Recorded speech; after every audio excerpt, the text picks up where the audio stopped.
We're so happy to have Daniel and Logi. I don't know if the boys are going to share something as well with us, but we are thankful for the ministry that they've had for the last 2 years in Uganda.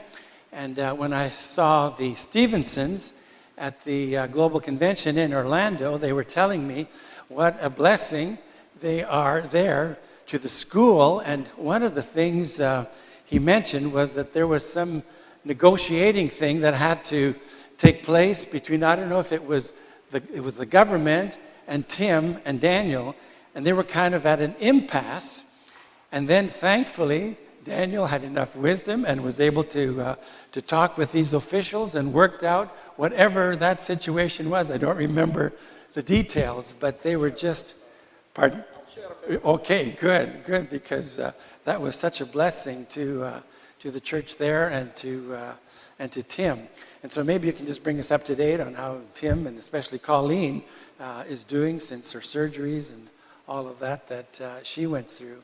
But we've been praying for you all the time that you were away, and we're thankful that you're back now, and the Lord be with you as you share with us today.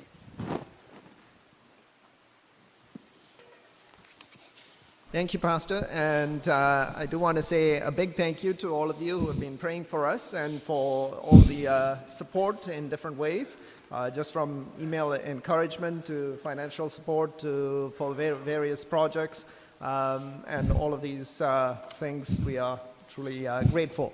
We've titled our kind of presentation today "More Than You Can Imagine," because when we look back at the 2 years that we spent in Uganda, it was really more than what we could have imagined. And we kind of thought about it, and we were reminded of what Paul writes in Ephesians. Now to him who is able to do immeasurably more than all we ask or imagine, according to his power that is at work within us, to him be glory in the church and in Christ Jesus throughout all generations, forever and ever. Amen. So the reason why we kind of picked this verse is because really God has done more than what we ever imagined during our 2 years in Uganda. Just as a quick little overview for those who may be new or hearing a little bit about Uganda for the first time. Uganda is in East Africa, and it's bordering Kenya, so it's kind of landlocked. Kenya on the east, South Sudan on the north, and Congo on the west, Rwanda and Tanzania on the south. It is what Churchill called the Pearl of Africa. It is truly beautiful in terms of landscape and people and all of that. So it's a really nice place. Just a quick couple of slides. This is what the city of Kampala looks like. It is the only major city in Uganda. It is changing very fast and developing very fast. You can see tall buildings showing up and all of these developments taking place, and it is truly good to see the move forward. Most of Uganda is rural, and so this is what it looks like. Uganda is quite hilly, and so that adds to its beauty.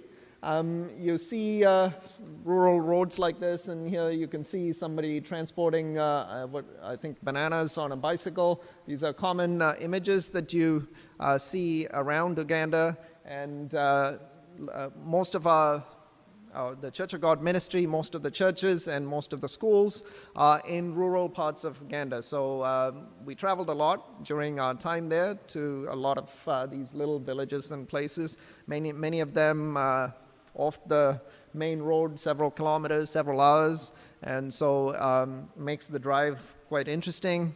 And so that's what most of Uganda looks like. During our time, we also traveled a little bit to see some parts of Uganda. Logi's cousins visited from Australia, and we took them out to the eastern part of Uganda, which is mountainous a little bit, and there are waterfalls, and this is us hiking there. So now we're going to share a bit. Sorry. Oh, perfect. Thank you. share a little bit about our own family experiences and how God has worked in our lives during our time there. And who's going to go first? Noah is going to go first. Something immeasurably more than I could imagine in Uganda was the amount of friends I had that I actually felt bad about coming back here to Canada. I also, something more than I imagined was the how I spiritually grew at school in Kampala. And that's really it. Okay. I liked the sports program there. It was very good, and I got to do a lot of sports that I hadn't done before. So those were their thoughts. Now, sorry. And Logi is going to add a little bit and continue on. Can you click for me? Oh, sure. Okay, so I think I shared a little bit last year. When we first decided to go to Uganda, if you talk to the boys, they were not very happy about the whole idea of going back to Uganda. And so I wanted them to share a little bit because they did have a truly wonderful experience, more than they could have thought about or imagined. And those were just little aspects of what they shared. But for us as a family, like it was or for me especially, it was a big leap of faith to go. I didn't know how the transition was going. The previous time, the boys did have a very difficult time adjusting to not having family around and not being able to see their grandparents and cousins, and they were very anxious to come back. So this time, I was really worried about how they would get settled into school, and it was amazing. Like, they both loved school so much. They made really good friends. They had amazing teachers who helped them to become closer to Christ. And I know Micah was a little reluctant to share, but both of them, I think, just grew a little closer to God, and Micah actually decided to get baptized while he was there, and it was infinitely more than I could have ever imagined or asked for. When I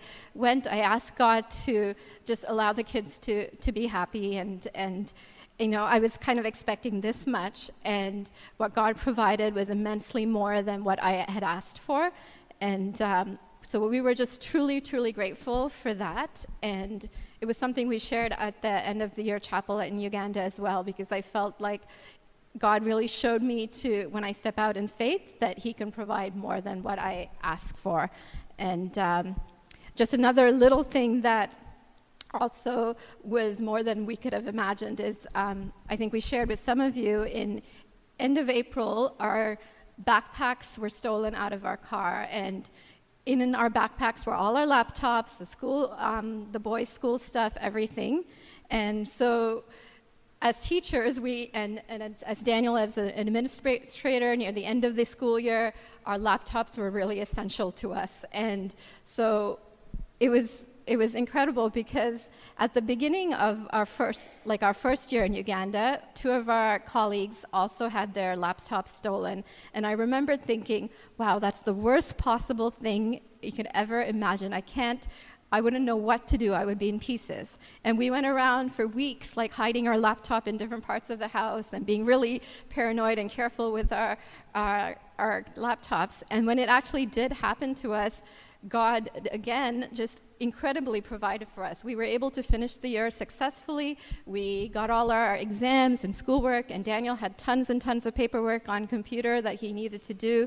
And somehow, with his phone and a little old laptop from school, he got everything done. And and we weren't stressed about it, which, like, for me, those of you who know me, I get stressed very easily if I don't have things planned and I don't have my things done ahead of time. And so going into a classroom and saying, oh, I don't have my laptop here, we're just going to kind of go with the flow. And it was really incredible. And I got an email last week from one of our colleagues, and he wrote a few lines saying, you know, I really appreciated the way that both of you handled the situation when your laptops were gone. Like, you were able to carry on and do things properly and have faith. And I didn't think about it at the time, like God just provided. But now when I look back, I'm like, wow, we got through this and we weren't stressed out. And it was just, again, God provides. When we think we can't do things, God can really help us with that. So I think I was just going to share now a little bit about our missionaries in Uganda. So most of you do know about Tim and Colleen Stevenson. So they've been joined by a third missionary, which is Caitlin Smith. She's a young nurse from, I think, the Anderson area, or Michigan? The Anderson? Okay. So she actually went on a work camp with university that decided that this is something that she wants to do full-time, and went back, did her fundraising, finished her degree, and she is now working full-time in Uganda, and she's kind of looking after all our medical clinics there. So we have about 4 different medical clinics, and there was a while back, there was Glenna Piffin from Western Canada who was looking after things, and since then there hasn't been anyone who's kind of overseeing that whole operation. So that's Caitlin, and she's doing an amazing job trying to get everything organized and having kind of oversight over the clinics, which are mostly in our rural areas. So it involves a lot of traveling. So if we, over the next, we'll share a little bit more about how we were able to help with that, but I think she could use a lot of prayer. She settles in and takes over this huge, huge job. And so we were really excited. I know the Stevensons are really excited to have her alongside and to be able to be looking after that side of the missions there. And this is a recent picture of Tim and Colleen, I think taken in May. So this was at our school graduation. So I think just from our perspective, we'd like to share a little bit about Colleen. I know that so two Christmases ago, she went back to Alberta, and at that point, she was just getting a regular checkup and found that the cancer had returned for her. And it's amazing how God has worked in her life since then as well, because Tim was sharing with us that in that December 2 years ago, they said that they weren't even willing to operate at that point. So they were talking in terms of more palliative care, and they weren't sure what kind of treatment she could have. So it's amazing, again, God works beyond our imaginations. She is back in Uganda working, and she was able to have operations on her liver to remove the cancer. She was able to get treatment. She even had to have back surgery because a lot of the chemo treatments affected her back as well. And so she's had all these surgeries, and amazingly, God has given her the opportunity to go back to Uganda. And the church there has been praying faithfully for her because they really miss having her there. And so when she arrived back, it was a time of huge excitement and joy for the church, and it was a huge witness of what God can do, just having her back in the country and being able to continue with her ministry there. So from going where the doctors weren't willing to do anything major to her to be able to be back in Uganda is a huge deal. Yeah.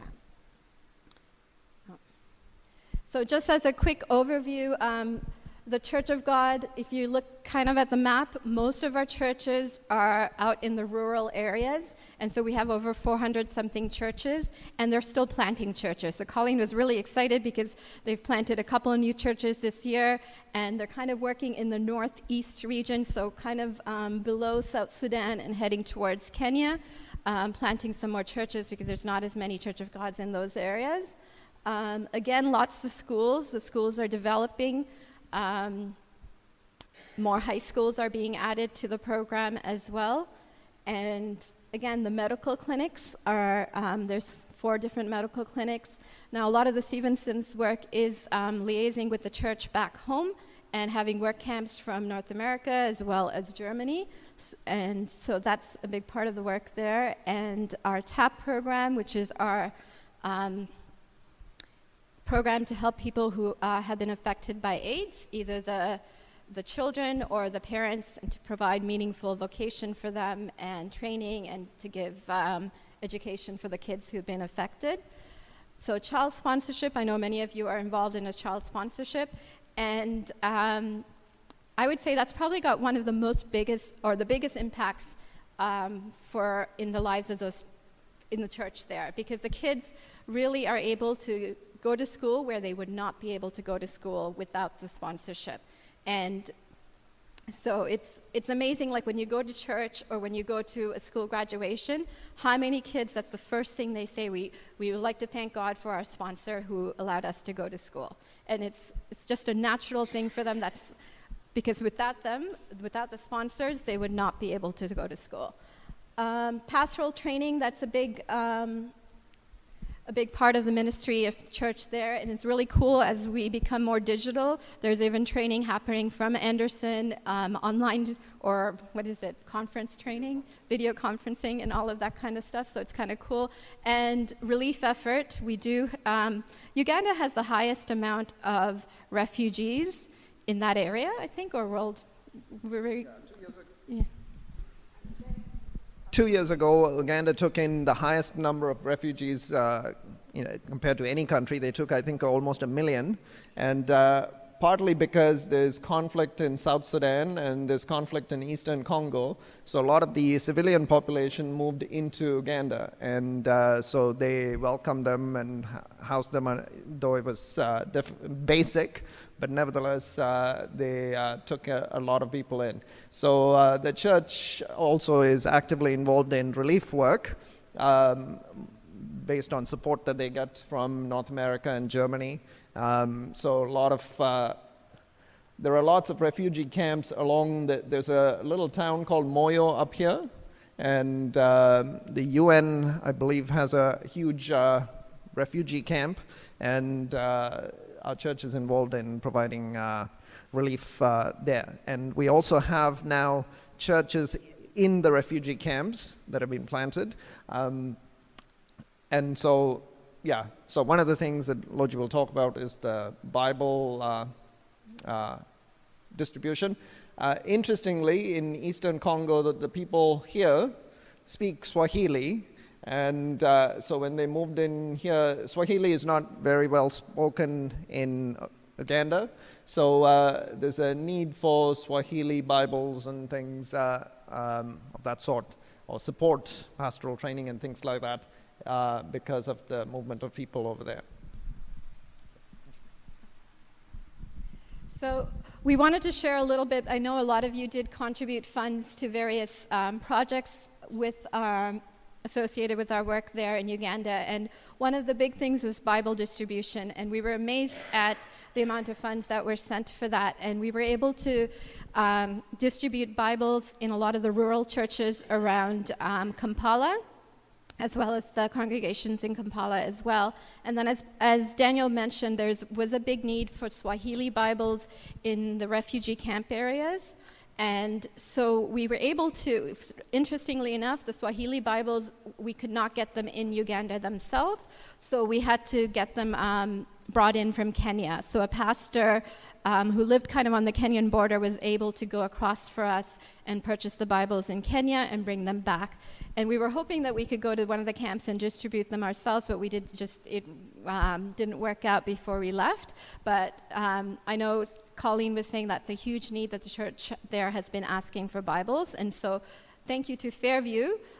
We were able to purchase about 60 Swahili Bibles that will be going back to those refugee camps, along with all the other Bibles that we were also able to give. And it was interesting because as we were distributing the funds and we were buying the Bibles and some other things as we were doing, it was almost like the case of the widow with her oil. The more we bought, it seemed like, oh, there's still more money. Oh, there's still more money. And so we were really amazed at how far God provided with the funds that you sent, because we were able to do lots of different things. So maybe if you... So one of the other things that we helped with, and this one was a little dear to our hearts, but Murchison Bay High School. Now this school we talked about when we went on our first work camp in 2003. It was a little school that was in the middle of the slums, and they had one-room schoolhouse, leaky roof, not much space for the kids to play. Since then, the school has moved to bigger land that the Church of God in Germany has helped them with, and they had an elementary school. Over the last few years, they've started a high school. Now, for a high school to be fully certified, they need to have science labs that are functioning. And so this school, they had high school students, and to get their full certification, they needed more science equipment, and they needed labs. So they were in the process of building the labs, but we were able to help with their science equipment. So we were able to buy everything from test tubes and burettes to a skeleton to all sorts of physics equipment. And they basically, I don't know if you can really tell from the picture, but they just had one little shelf, and they had one or two things on the shelf that they were trying to learn science with. And this is like upper level science. So they weren't really able to do any hands-on things. So we were able to get a lot of science equipment to them with the funds that were sent. And this is the high school, and they just kind of gathered together to say thank you for all the equipment. Now, the other thing that we were able to help with is the medical clinics. And again, because there wasn't someone who was kind of overseeing the medical clinics for a long time, a lot of the medical clinics are in a state of disrepair. And so a lot of equipment was lacking. And so when we talked to Caitlin, she was just mentioning, it's really difficult. We're trying to get the funds together, but there's no major funding that's just for the clinics. So a lot of it was her fundraising and different things. And so we were able to come alongside and say, okay, here we have some funds. What are the things that you really need? And so she was able to go out and purchase some of the things that you need for the equipment, like privacy screens and a medical bed and just, I think Vasananti will probably know some of the other equipment. I don't even know what all of that is, but a tray and I think to disinfect equipment and things like that.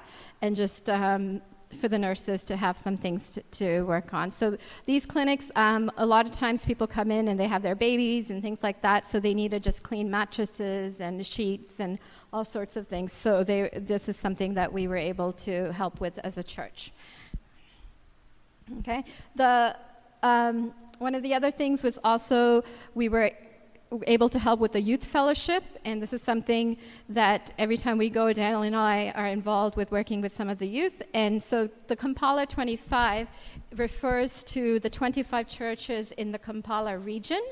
And so not just within Kampala, but in the rural areas around Kampala. And usually what they do is they try to meet once a year, and it's an opportunity for the youth to fellowship with each other, for the churches to connect with each other, because even though they are around Kampala, traveling within Kampala and the areas is very expensive, so they don't very often interact with each other.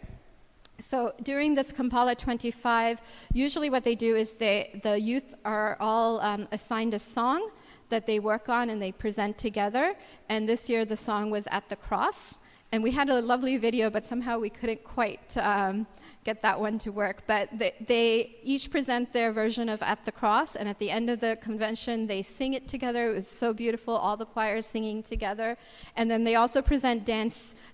So this is one of the dances, and it's a little competition amongst the different youth about their singing and dancing. And that's a big part of the Ugandan culture. And so it's just a lovely opportunity for the youth to get together, and we were able to kind of help facilitate by helping with some of the transportation costs and things like that. And I just wanted to share this last verse from Hebrews 10, verses 24 to 25. And it says, "Let us consider how we may spur one another on toward love and good deeds, not giving up meeting together as some are in the habit of doing, but encouraging one another, and all the more as you see the day approaching." Now, I was thinking about this because as we left, we met with kind of a bunch of church leaders from one of our churches in Kampala, and this is the Matungo Church of God. And it's kind of, I would say, like our home church there. That's the one that when we first went to Uganda, we used to go regularly, and they were just beginning, and we were part of the church there. And so whenever we have visitors, when our parents visited, that's the first place we take them, to Matungo Church of God. So it's kind of like our Fairview in Uganda. And it was interesting, one of the church leaders, I think when Daniel's dad had greeted them, he said, our church is often praying for the church in Uganda. And And when we met with the church as we were leaving, the night before we were leaving, they were saying, it's amazing that your church there is thinking about us and caring for us here. And we are so touched that the church is providing for us and helping and praying for us. And over the years, I know Fairview has helped this particular church. We've helped with some flooring. This year, when they had their church broken into, very similarly to what happened to us here at Fairview, their sound equipment was stolen. And so Daniel was saying, that's what happened to us here as well. And we were able to help with the funds to get them new sound equipment. And so they remember all of these things, and they feel connected to us. And they were saying, it's amazing to see the love that you show and then helping us to grow as a church. And I thought it's the whole idea of spurring one another on to good deeds. We as a church here are spurring on the church in Uganda, and you might not ever meet the church in Uganda or meet people from the church there, but we are, by our small acts, by our Bibles, our prayers, our just the various ways we've contributed, we are spurring them on. And I feel that the church in Uganda will hopefully spur us on as well to help with our outlook and our ways that we reach out into the community. Like some of the things that we've sent here has helped with their evangelism programs and different things, and I hope that we can also be spurred on back and forth between the churches, and then we can strengthen our ties and continue to do good works. Okay, and I think Daniel's going to share a little bit more.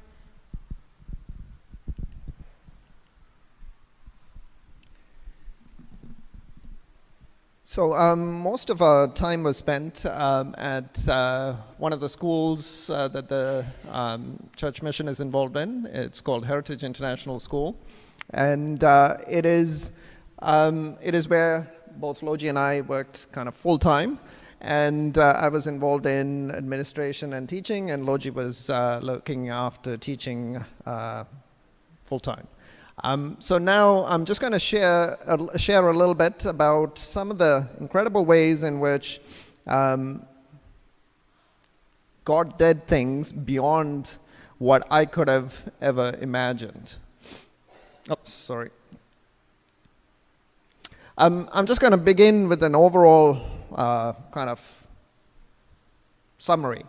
Now, 2 years ago, we went to Uganda, and prior to that, a year before that, I applied for a job, a position at the TDSB where I work, and it was for a technical, or what is called a STEM position, to kind of coordinate and help in the development of that particular area.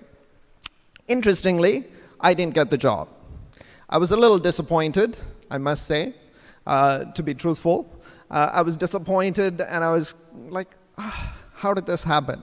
And I thought it would be a good fit for me. But anyway, I moved on, and shortly after that, a couple of months, so I think it was around September time frame that I applied for the position. I didn't get the job. About October, November time frame, I get an email from one of the former board members at Heritage, Paul Bertrand. I think Pastor knows Paul. And Paul sent me an email asking, are you guys interested in coming back? And we said we will pray about it and we'll get back to you. We thought about it, prayed about it, and seems like an okay idea to go over and spend a year. And so said, sure, we'll come for a year. And they needed somebody because the head of school had served for 5 years, and she was retiring, and they didn't have a replacement, and they needed somebody in an interim position, so it wasn't going to be long term, so it seemed like a good fit. Now, I had no big plans. I just said yes in terms of taking this on, and when I went, just looking back at the 2 years that I've been there, in my 20 years of working in education, I can say, looking back, that the last 2 years are at the top of my professional development or growth or experience. I haven't had an experience like this in the 20 years that I've been in teaching and learning. So that in itself was, looking back, more than what I could have ever imagined. And I went with a kind of a neutral outlook, but then I was able to see how God was able to use the ideas, many of the ideas that I had for the job that I applied for, right? But not here, but over there. And it was kind of interesting that God didn't want me to use those skills or those things here, but He had a plan that was bigger than what I envisioned, and that was over there. So I'm just going to highlight 5 kind of areas. When I got there, internet was at the school was okay. It was kind of up and down a little bit, not high speed and all of that. So I was looking at my areas in the area of technology, and I was looking at thinking, oh, how can I improve the internet services that are available at the school? And the cost was quite high. And then we went on a holiday to Ethiopia during the Christmas time. This is in the first year that we were there, and we're coming back, and I am on a night flight, and most of the time on a night flight I fall asleep, except that I meet a parent from the school at the gate in Ethiopia at Addis Airport. And I said hello and just greeted, and then we get into the plane, and then I'm looking for my seat, and what do I find? That I'm sitting next to him in the entire plane. So now I start chatting with him, and then I find out that his background is in IT, which is the same background that I had before I got into teaching. So, and I start chatting with him, and then I found out that he worked for Shell and worked internationally and all of that. And then I discovered that he's currently working for the Ugandan government. So I was curious, and I asked him, what are you working on? And then he told me that he is working on developing a fiber infrastructure backbone for across Uganda. And that's what he is working on. And so immediately I start thinking, oh, this is what I was thinking about, trying to get high-speed internet. And then, so we started chatting, and the entire flight, we chatted. And then when I got off the plane, I found out that all of the infrastructure is already in place. Now the question was how to access it. So I called up our internet service provider and asked, can we get access to it? And they said, yes, we can do this for you. But it is going to be significantly costly because we have to lay fiber all the way from the school to, I think, about 2 or 3 kilometers to their terminating point, or the closest fiber point to their service. So now this was great, except that we couldn't afford it. And then I was chatting with IT manager at the school, and then he said, you know, I heard about a non-profit organization that is doing broadband internet. Let me see what I can find out about them. So he looked into it, and he found out that there is an organization that is non-profit, and it supplies internet services to all the post-secondary institutions and research centers. So he got me a contact. I emailed to see if we can get hooked up with them. I got a polite reply back saying, sorry, you are a high school or a K-12 school. You don't fall within our mandate. Therefore, we will not connect you up or will not consider you. So a bit disappointing. Sent an email back saying, can we meet? Because we are trying to do something a little different. And so the IT manager and myself, we went. They were willing to meet with us, to hear us out, which was a blessing. So we went and met with them. And it was a day before this organization is called RENU, Research and Education Network of Uganda. And it was a day or two before their annual general meeting. And it happens only once a year. And that is where they make all their final decisions for the entire year. So we meet with them, and we shared our vision of what we were hoping to do. And the guy said, okay, I will propose it at the AGM and see if they're interested or not. You need to put forward a proposal. In a very short time frame, we worked on a proposal, we submitted it, and they shared it at the AGM, and lo and behold, this is truly amazing how God works. We were accepted, and they changed their, what shall I call it, their constitution or whatever to include high schools, right? And they got us hooked on to the broadband network, and it turns out that their endpoint was just outside the school gate. And so the amount of fiber costs that needed to be laid was almost negligible, and the price was about 25% of what we would have paid with our service provider. So it's truly amazing how God does things. And it's incredible what we were able to do with that for the school. So that was one area that was truly beyond what I would have expected. The second one I just want to mention has to do with land, and Pastor just talked about it. There was an interesting situation. I'm not a negotiator by any means. I don't have any specialized skill. But we had an interesting situation because the campus had expanded, and the school had bought over land, adjoining land or properties, and that's how they expanded the campus, except for one piece of land. And that piece of land was in the kind of in the middle of the school, surrounded by the school owning everything else. So it's a little bit like, imagine the church, and imagine this little plot over here that is owned by somebody else. Surrounding that plot, all the land was owned by the school. Now, this particular individual and the school somehow over the years clashed, and they could not come up with an agreement, and this has been going on for, I'm told, several years. And not only that, the disagreement had gotten to the point where it had escalated to court cases, and there were cases before the courts over this particular land issue. And so my thought was, let's see what happens. I will call the guy and talk to him. I called him. My first phone call, I figured out that he's not a happy camper. So he was not happy. And he was not happy at the school. He was not happy at even to hear me or whatever. But anyway, I prayed. I'm listening to him, and I'm praying that God will give us a way to move forward, because what we were trying to do is build a swimming pool where his property was, and we couldn't build anything until we sorted this out.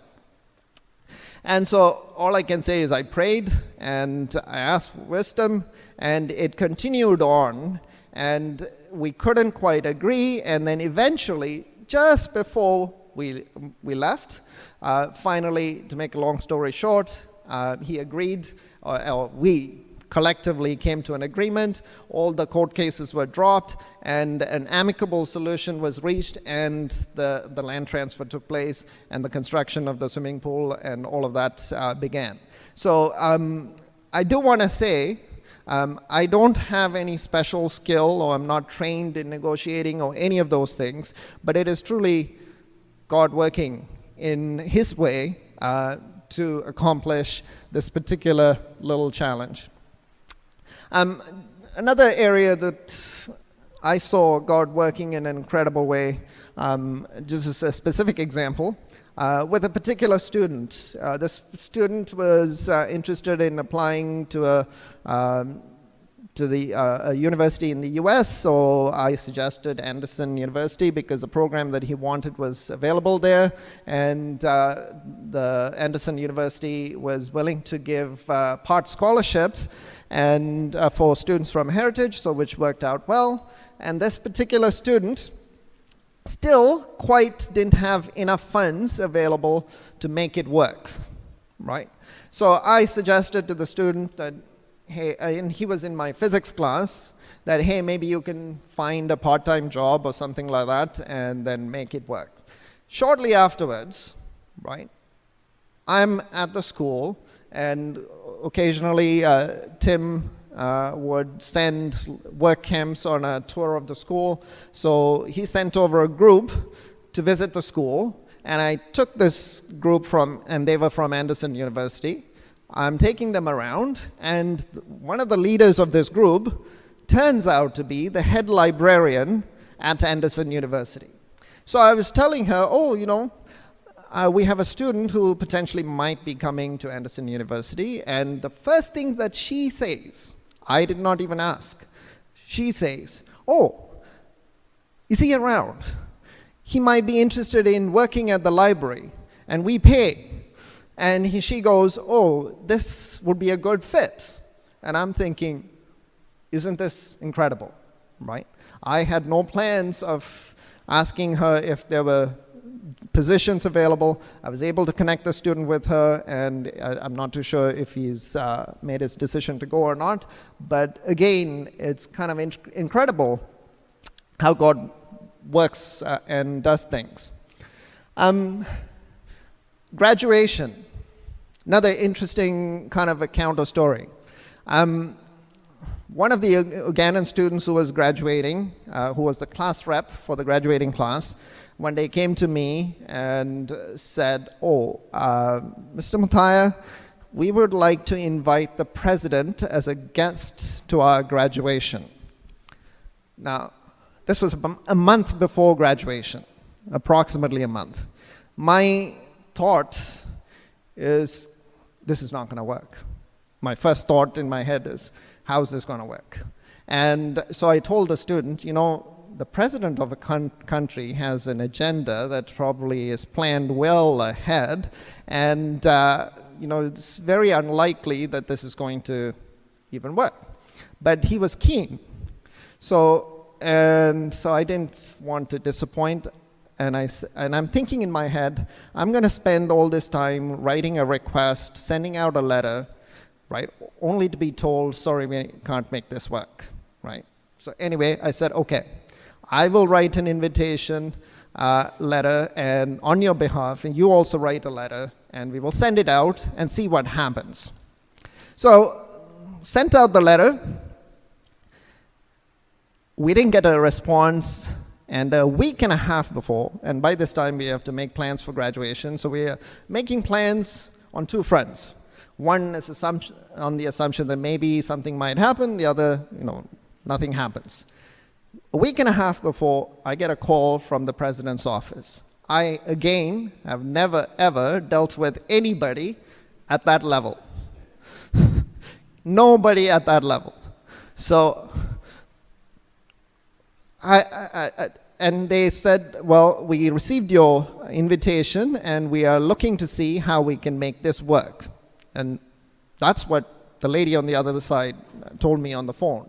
We are looking to see how we can make this work. And then she goes, the president is on a trip up north in northern Uganda. He has an engagement up there.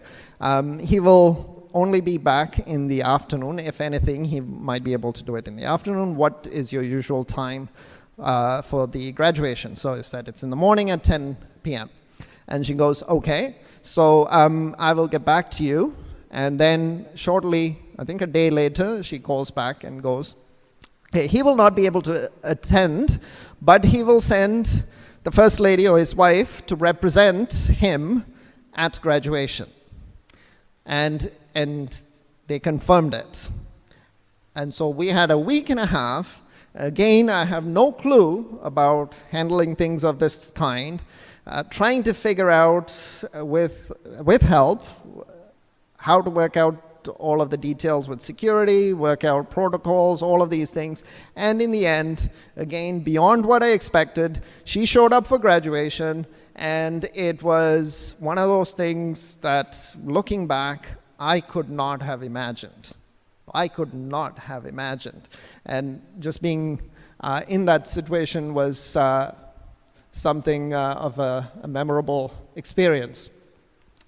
Lastly, at the end of the school year, we have an annual general meeting where it's open to all the parents, community, and anybody who is interested in coming and listening to the work of the school over the year.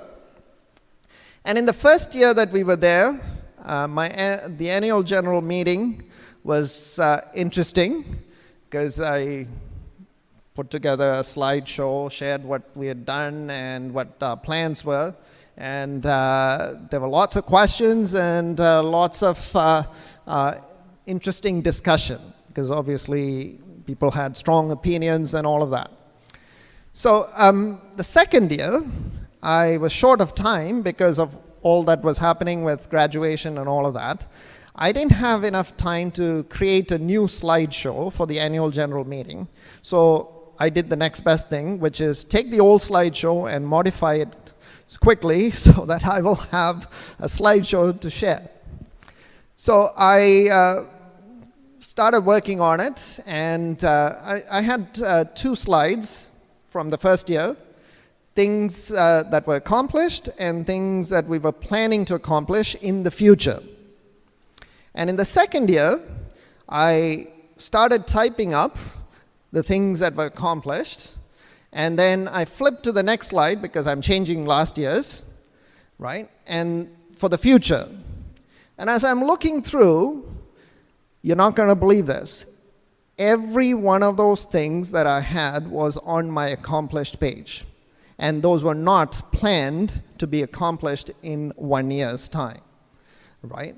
And the only difference is that I had 1 extra line, right? Every one of those items was on that page, right? And so for me, I did not even have this in my mind when I was working through the year, or when I was thinking about the AGM or any of those things. I was doing it in a hurry.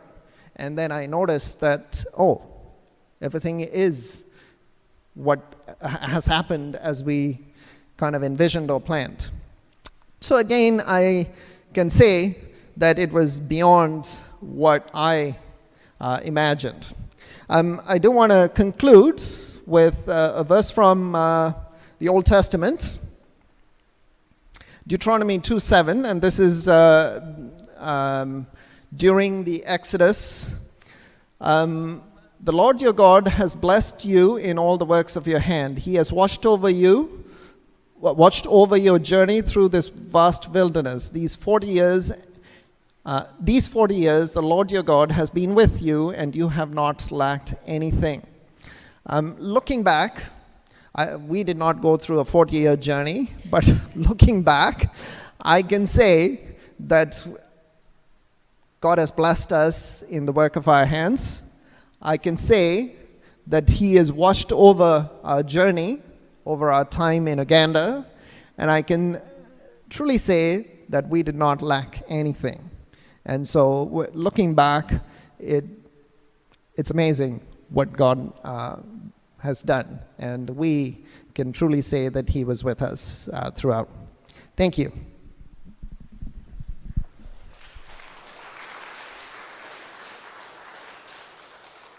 The worship team is coming, but I just want to say thank you. And isn't it amazing?